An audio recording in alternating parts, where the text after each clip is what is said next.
Srimati Preeti Sharan, Secretary, Ministry of External Affairs, Mr. Sahidul Islam, Secretary General BIMSTEC, High Commissioners and delegates from BIMSTEC nations, Sri R.K. Jain, Member NDMA, Sri Sanjay Kumar, DG NDRF, or Additional Secretary MHA, Mr. B.B. Malik, and Mr. Ravi Joseph, and all other senior officers and friends from media, ladies and gentlemen. First of all, I would like to extend warm greetings to all the delegates from the BIMSTEC nations that have come together to participate in this joint exercise. Your presence here represents your and your government's commitment to regional cooperation in the area of disaster risk management. Over the next few days, you are going to lay the foundation of this cooperation among BIMSTEC nations. In the recent monsoon session, floods and landslides have affected millions of people across almost all the BIMSTEC countries. This is yet another reminder of the importance of improving our disaster preparedness. The timing of this joint exercise could not have been more appropriate. Brothers and sisters, over the period 1996 to 2015, the BIMSTEC countries have lost 3,17,000 lives to disasters. In these disasters, more than 16 million people in BIMSTEC countries have lost their homes. The economic losses from disasters are also extremely high and escalating. In terms of number of extreme weather events, floods, droughts, heat waves, and cyclones, the future is not going to be any better. The frequency and intensity of such events is likely to rise in view of the climate change. However, if you make our countries, if you make our communities, our towns and villages, and our economic activities resilient, we can reduce the losses arising from these extreme events. Improved disaster preparedness is a cornerstone of this effort. In this direction, all the BIMSTEC nations have made significant progress over the last 2 decades. To cite just a few examples, the cyclone preparedness program of Bangladesh is recognized as a global best practice. Second, Sri Lanka is doing exemplary work on urban flood risk management in the capital, Colombo. Nepal has recently promulgated a new law on disaster risk management. The last mile connectivity of tsunami early warning system in Thailand has significantly improved preparedness in the coastal areas. Bhutan is developing innovative methods for enhancing earthquake safety in schools, and Myanmar is implementing a comprehensive community-based disaster risk management in disaster-prone areas. In India, as well, we are making concerted efforts to reduce preventable deaths and other losses. We are analyzing the patterns of disaster mortality and taking focused steps.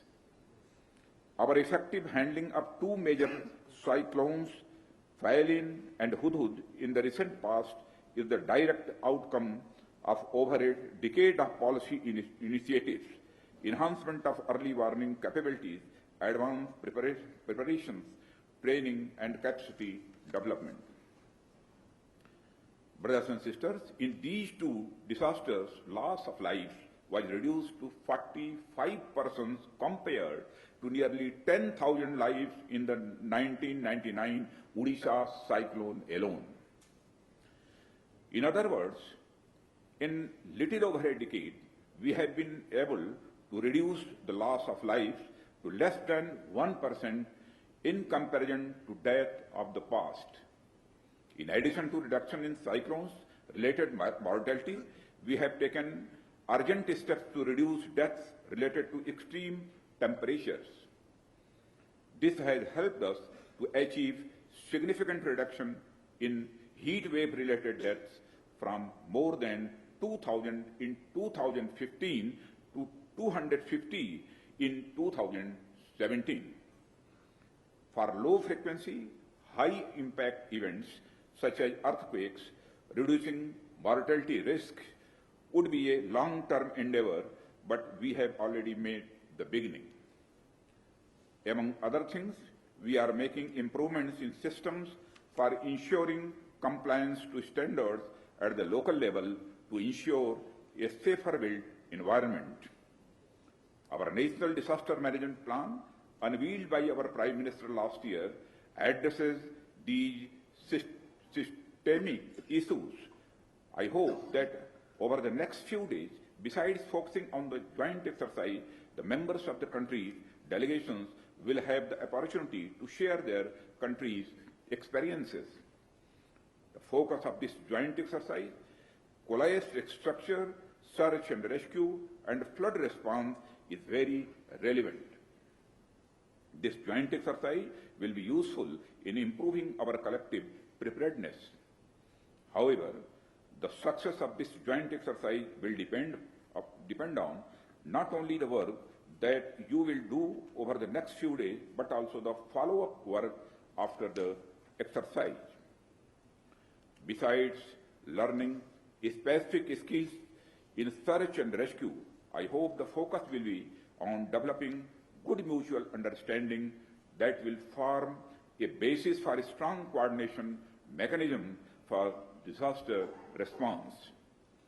When the search and the rescue teams engage in a joint exercise, they not only build a common understanding of internationally recognized procedures to coordinate in emergencies, they also build personal acquaintances and a friendship that come in handy when they have to respond together. We should conduct these exercises at regular intervals.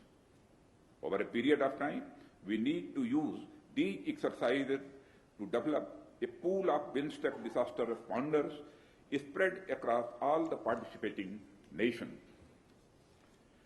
Having participated in joint exercises, these disaster responders will be familiar with common methodologies and the protocols related to specific aspects of disaster response. For example, on collapsed structure search and rescue, high mountain rescue, deep waters rescue, relief needs assessments and coordination. In addition, we should develop an up-to-date information based on current set of regulations, customs, visas, bilateral, multilateral agreements, etc. for cross-border disaster response.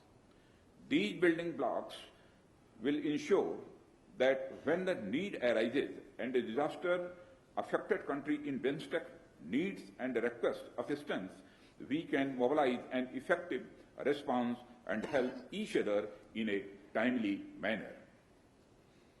Since majority of BIMSTEC nations face the problem of floods on a regular basis, I sincerely believe that we need to join hands to mitigate this problem.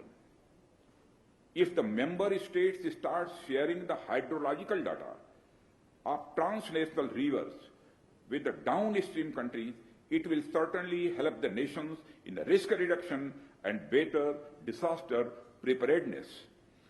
We need to build a consensus on the regular sharing of hydrological data of transnational rivers.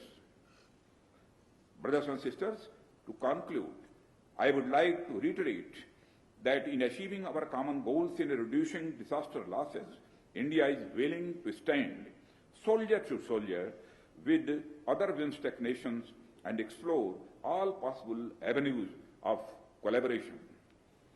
We have already invested in developing international collaborative initiatives.